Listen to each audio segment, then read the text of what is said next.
जय हिंद दोस्तों, स्वागत है आप सबों का आपके अपने यूट्यूब चैनल कंपटीशन वे में, जहां आज मैं बात करने वाला हूं एसएससी जीडी 2023। जी हां, जनवरी 2023। देखिए 11 जनवरी 2023 का ढाई बजे से लेकर के 3:30 बजे तक का जो मैथ का पेपर हुआ था, जो आपका जीडी का एग्जाम हुआ था, उसमें से मैं केवल मैथ्स के पेपर का सोल्यूशन आज लाया हूं। तो चलिए क्वेश्चन को हम लोग बनाना शुरू करते हैं, ठीक है ना। हमारा पहला क्वेश्चन जो है वो क्या है, कह रहा है एक मेज के क्रय मूल्य का अंकित मूल्य के साथ अनुपात जो है वो 3:4 है। मतलब क्रय मूल्य और अंकित मूल्य का अनुपात कितना है, 3:4 है। आप क्या कीजिए ना, इसको मान लीजिए कि अंकित मूल्य कितना है 300, क्रय मूल्य कितना है 300 और अंकित मूल्य कितना है 400 है। आगे कहता है दुकानदार अंकित मूल्य पर 25% की दो समान क्रमागत छूट देता है और मेज को 2250 रुपए में बेचता है। इस पूरे लेन देन के दौरान होने वाली हानि ज्ञात कीजिए। अब ध्यान दीजिए, ये 400 पर 25% का डिस्काउंट दो बार दे रहा है, ठीक है ना। तो एक बार अगर हम इसका 25% का डिस्काउंट दे तो 400 का 25%, किसी भी संख्या का 25% निकालने के लिए सिंपली उसको 4 से भागा देते हैं। तो 400 को अगर 4 से आप भागा देंगे क्या आएगा, 100 आएगा। यानी कि 100 इसमें घटा देना है, हमारे पास क्या बच जाएगा 300, ठीक है ना।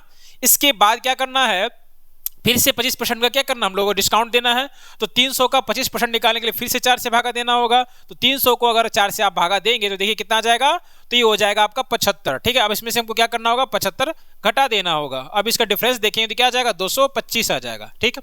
अब यहाँ पर हम लोग ये देख रहे हैं कि वस्तु का क्रय मूल्य जो है वो 300 है, लेकिन हम लोग बेच रहे कितना में, 225 में, ठीक है ना। तो साफ साफ पता चल रहा है कि यहाँ पर हानि हो रहा है। और ये जो 225 का वैल्यू यहाँ पर कितना दिया हुआ है, 2250 दिया है। यानी कि 225 जो है वो कितना के बराबर हो जाएगा, 2250 के बराबर हो जाएगा। तो एक का वैल्यू यहां से कितना निकल के आ जाएगा, एक का वैल्यू यहां से निकल कर आएगा 10, और 300 का वैल्यू कितना आएगा, 3000 आएगा। यानी कि वस्तु को खरीदा गया था 3000 में, लेकिन बेचा गया 2250 में। तो हानि कितना हुआ, तो 3000 में से 2250 को घटाइएगा तो आपका आंसर आएगा 750, जो आपका ऑप्शन नंबर 3 में गिवन है, ठीक है ना। आगे बढ़ते हैं सेकंड नंबर क्वेश्चन की ओर। क्या है क्वेश्चन नंबर सेकंड, एक साधारण वृद्धि दर के तहत एक शहर की जनसंख्या 10 वर्ष में पी की 1.5 गुना हो जाती है। उसी वृद्धि दर के तहत कितने वर्ष में शहर की जनसंख्या 2 गुनी हो जाएगी। जैसे कि मान लीजिए यहां पर बोल रहा 1.5 गुना हो जा रहा है। अगर हम मान ले कि शुरुआत में जनसंख्या कितना था, 100 था, जो 1.5 गुना हो गया, तो 100 का 1.5 गुना कितना हो जाएगा, 150। यानी कि 10 साल में 1.5 गुना हो रहा है। यानी कि 10 साल में कितना बढ़ रहा है, 50 बढ़ रहा है। क्वेश्चन में कह रहा है कि इस जनसंख्या को 1.5 गुना नहीं 2 गुना करना है, यानी कि 200 करना है। तो 200 करना है, यानी कि 100 कितना बढ़ रहा है, 200 हो जा रहा है, यानी कि 100 बढ़ जा रहा है। तो 50 बढ़ने में लगा 10 साल, तो 100 बढ़ने में कितना लगेगा, 20 साल, जो आपका ऑप्शन नंबर 2 में गिवन है, ठीक है ना। आगे बढ़ते हैं क्वेश्चन नंबर 3। क्या है क्वेश्चन नंबर 3 में, 20% वार्षिक चक्रवृद्धि ब्याज की दर पर 12,500 और 21,600 हो जाएंगे। देखिए 20% वार्षिक चक्रवृद्धि ब्याज की दर से 12,500 जो है वो 21,600 हो जाएगा जब ब्याज वार्षिक रूप से चक्रवृद्धि होगा, ठीक है ना। तो आपको बताना यहां पर है कि कितना वर्ष है ना, कितना वर्ष आपको यहां पर बताना है। अब यहां पर आप केवल ये देखें ना, जब वार्षिक रूप से ब्याज अगर आपका चक्रवर्तित हो रहा है तो आप पहले ये चेक करने की कोशिश कीजिए, क्या हमारा मूलधन और मिश्रधन किसी संख्या का स्क्वायर है, क्यूब है या पावर 4 है। तो आप यहां पर देख लेंगे, यहां से 2 जीरो का आप फिलहाल हटा दीजिए। इसको हटाने के बाद अगर आप देखेंगे तो ये 125 जो है वो 5 का क्यूब है, और ये आपका क्या है, 6 का क्यूब है। यानी कि ये क्यूब आ रहा है, यानी कि हमारा आंसर जो यहां पर होगा वो 3 साल होगा। क्यों, क्योंकि यहां पर क्यूब आ रहा है। तो आप सिंपली इसको आंसर लगाकर आगे बढ़ सकते हैं, ठीक है ना। आगे बढ़ते हैं क्वेश्चन नंबर 4। क्या है क्वेश्चन नंबर 4 में, एक लंब वृत्तीय शंकु के आधार की त्रिज्या, लंब वृत्तीय शंकु जो होता है वो इस टाइप का होता है, ठीक है ना। इसका आधार का त्रिज्या दिया हुआ है 7 सेंटीमीटर, ठीक, यहां पर 7 सेंटीमीटर गिवन है। इसका वक्र पृष्ठीय क्षेत्रफल 550 सेंटीमीटर स्क्वायर है। शंकु का आयतन बताए। तो वक्र पृष्ठीय क्षेत्रफल जो होता है वो होता है पाई आर एल, जो दिया हुआ है 550, ठीक है ना।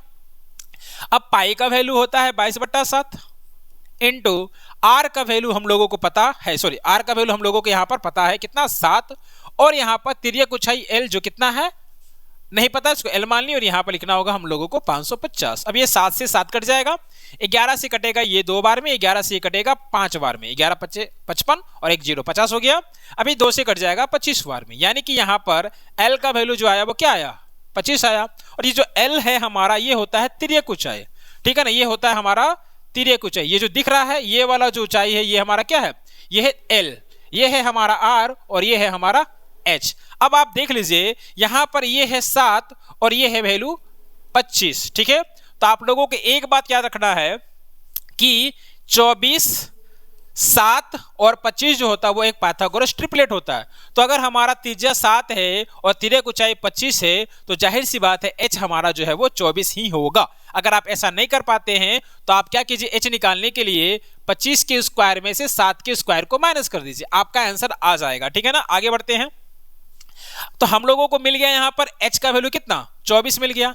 यहां पर बोला है शंकु का आयतन निकालने, तो शंकु का आयतन जो होता है वो होता है 1/3 पाई आर स्क्वायर H, ये होता है शंकु का आयतन, ठीक है ना।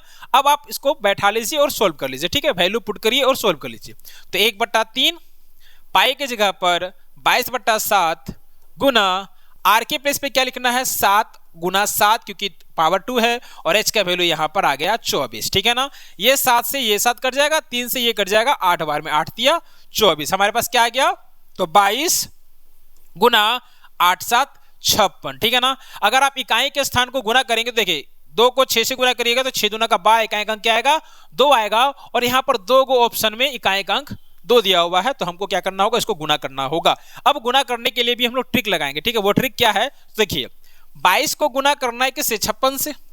आप 2 छोड़ दीजिए और 11 गुना 56 कर दीजिए, ठीक है। 11 से किसी संख्या को गुना करने के लिए दोनों संख्याओं को बीच में गैपिंग के साथ लिख दीजिए और इन दोनों को जोड़ करके बीच में लिख दीजिए। लेकिन 6 और 5 को जोड़ने पर क्या आता है, 11 आता है, तो 11 के यहां पर हम लोग एक ही लिखेंगे और आगे वाला संख्या को एक बढ़ा देंगे, क्या हो जाएगा, ये 6 हो जाएगा। कितना आया, 616। इसको 2 से गुना करिएगा तो कितना आएगा, 6 दूना का 1232, जो आपका ऑप्शन नंबर 2 में गिवन है, ठीक है ना। आगे बढ़ते हैं, क्वेश्चन नंबर 5। क्या है क्वेश्चन नंबर 5 में, एस एक कार्य को 50 दिन में पूरा कर सकता है, टी उसी कार्य को 40 दिन में पूरा कर सकता है और एम जो उसी कार्य को 30 दिन में पूरा कर सकता है। एस सप्ताह के सभी दिन में कार्य कर सकता है, टी केवल सोमवार, बुधवार और शुक्रवार यानी कि सप्ताह में 3 दिन काम करता है, एम जो है वो शनिवार और रविवार को कार्य कर सकता है। कार्य सोमवार को आरंभ किया जाता है, यह कितने सप्ताह में पूरा हो जाएगा। अब सबसे पहले क्या करना होगा, यहां पर लिखिए एस, टी एंड एम।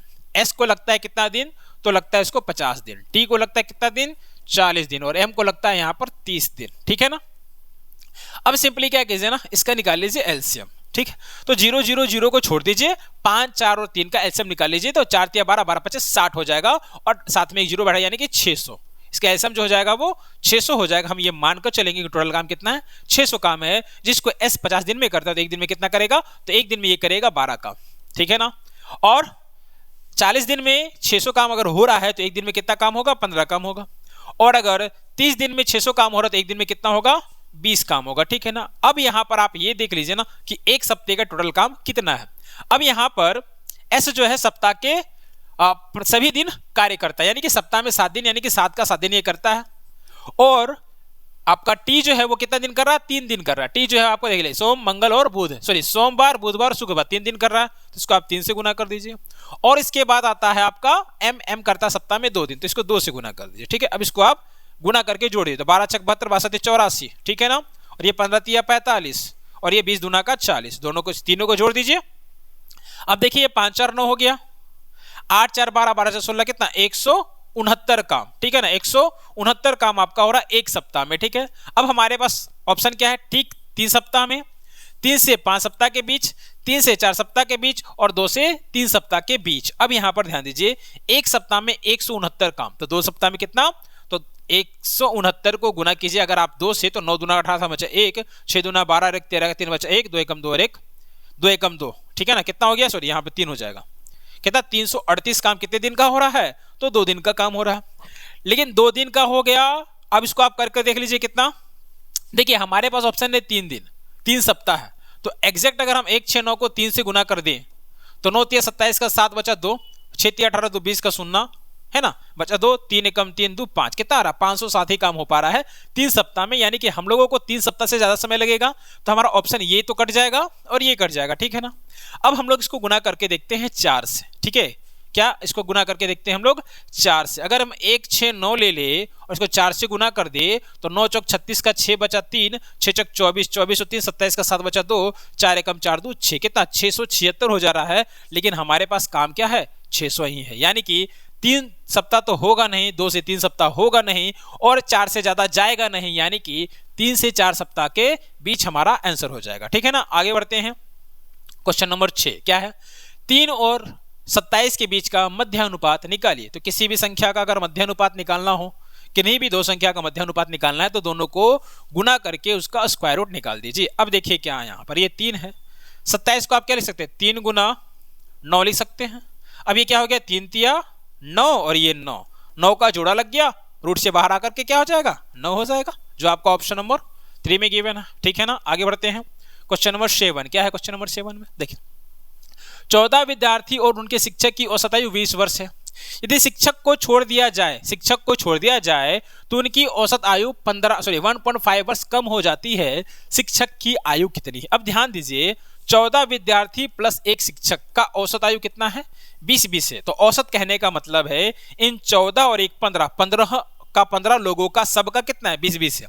अगर हमने यहां से शिक्षक को रिमूव कर दिया तो 20 तो रिमूव होना चाहिए था, लेकिन शिक्षक के जाने से ये 14 विद्यार्थी है ना, सबका जो वजन है वो उम्र जो है वो 1.5 घट जाता है। तो 1.5 कितने लोगों का घट रहा है, तो 14 लोगों का घट रहा है। यानी कि हमारे जो शिक्षक जो गए हैं वो अपना यानी कि 20 जो उनका अपना था उससे ज्यादा लेकर के गए। तो कितना ज्यादा लेकर के गए, तो सिंपली 14 को आप 1.5 से गुणा कर दीजिए, आपका कितना आ जाएगा, तो यहाँ पर आ जाएगा 21, यानी कि शिक्षक जो है वो 21 एक्स्ट्रा लेकर के गए हैं। तो यहाँ पर 21 जोड़ दीजिए, आपका आंसर क्या आ जाएगा 41 आ जाएगा। ठीक है ना, तो आपका ऑप्शन नंबर यहाँ पर 1 सही हो जाएगा। अगर आप इसको इस तरीके से बनाना नहीं चाहते हैं तो इसको आराम से भी हम लोग बना सकते हैं। ठीक है, कैसे बनाएंगे वो देखिए। 15 लोगों का औसत कितना है 20 है, 15 लोगों का औसत कितना है 20 है। इसमें से एक शिक्षक x चले गए। ठीक है ना, 15 लोगों का औसत कितना था 20 था, तो 15 को 20 से गुना किया तो सभी का उम्र का योगफल हमको मिल गया। इसमें से x को यानी कि शिक्षक को हमने माइनस कर दिया। उसके बाद हमारे पास बच गए 14 लोग, उनको डिवाइड कर दिए। ठीक है, तो हमारा जो रेशियो आ रहा है हमारा जो अनुपात आ रहा है वो कितना आ रहा है 20 से 1.5 कम आ रहा है, यानी कि 20 में 1.5 घटाएंगे तो कितना आ जाएगा आपका 18.5। तो ये कितना के बराबर हो जाएगा 18.5। अब यहाँ पे गुना कीजिए तो 15 दूना का 30, ये 300 हो गया और ये हमारा माइनस x हो गया। इसको आप उधर भेज देंगे तो क्या आएगा 18.5 x आ जाएगा। ठीक, अब यहाँ पर 300। ठीक है, अब यहाँ पर आपको करना क्या होगा 14 को यहाँ पर देखिए यहाँ पर 14 था हमारा, तो यहाँ पर 14x हो जाएगा ना। एक मिनट मिस्टेक हो रहा है। क्या मिस्टेक हो रहा है, 14 उधर गया तो यहाँ पर हमको गुना करना होगा ना, 14 गुना 18.5x। ठीक है ना, अब इसको आपको सोल्व करना होगा तो ये हमारा 300 हो गया, माइनस यहाँ पर x हो गया। अब इसको आप गुना कर लीजिए। तो ये जो हमारा प्रोसेस है बहुत ही लॉन्ग प्रोसेस चला जा रहा है। ठीक है ना, तो यहाँ पर आप इसको सोल्व कर लीजिए। यहाँ पर से आपको दोनों को इंटू कर लेना है, माइनस x को उधर भेज देना है और x का वैल्यू आप लोगों को निकाल लेना है, वो आपका 41 आ ही जाएगा। तो ये प्रोसेस जो है वो बहुत ही लॉन्ग होता है। मैंने जो प्रोसेस आप लोगों को बताया उस प्रोसेस से ही आप लोग बनाइए। अगर आप लोगों को समझ में ना आ रहा हो मेरे पहले वाला प्रोसेस तो आप कमेंट कीजिएगा, मैं ये प्रोसेस आप लोगों को 5 से 10 क्वेश्चन के माध्यम से सिखा दूंगा। ठीक है ना, आगे बढ़ते हैं। क्वेश्चन नंबर 8 क्या है, क्वेश्चन नंबर 8 में अमन 15 किलोमीटर की दूरी 3 घंटा में जाता है और 20 किलोमीटर की दूरी 2 घंटा में जाता है। अमन की औसत चाल क्या है, तो औसत चाल निकालने के लिए कुल दूरी क्या है, कुल दूरी, ठीक है ना, बटा लिया गया कुल समय। ठीक है ना, कुल समय और कुल दूरी के अनुपात को ही हम लोग क्या बोलते हैं, औसत बोलते हैं। ठीक है ना, यहां पर क्या बोल रहा है कुल दूरी बटा कुल समय। तो कुल दूरी का अगर बात किया जाए तो कितना हो जाएगा, यहां पर 15 किलोमीटर और 20 किलोमीटर कितना हो जाएगा 35 किलोमीटर। ठीक है, और समय कितना लग रहा है, तो 15 किलोमीटर जा रहा है 3 घंटा। मेरे भाई 3 घंटा तो हम लोग डायरेक्ट दिया हुआ और यहाँ पर 2 घंटा, तो कितना हो गया हमारा 35/7 यानी कि 5 kilometre per hour. Option number 1 यहाँ पर सही हो जाएगा। ये बहुत ही इजी पेपर है। ठीक है ना, आगे बढ़ते हैं। क्वेश्चन नंबर 9 क्या है, क्वेश्चन नंबर 9 में भानु एक काम को 10 दिन में, रमेश इसी काम को 12 दिन में कर लेता है। भानु और रमेश द्वारा साथ मिलकर काम करने में लिया गया समय रोहित द्वारा लिए गए समय के बराबर। यानी कि देख लीजिए भानु और रमेश जितना दिन में काम पूरा करता है उतना दिन में रोहित अकेले काम कर देता है। ठीक है, यहां पूछ रहा रमेश और रोहित को एक साथ काम पूरा करने में कितना समय लगेगा। अब यहां पर ध्यान दीजिए, भानु करता है कितना दिन में, 10 दिन में। रमेश करता है आपका कितना दिन में, तो 12 दिन में, ठीक है।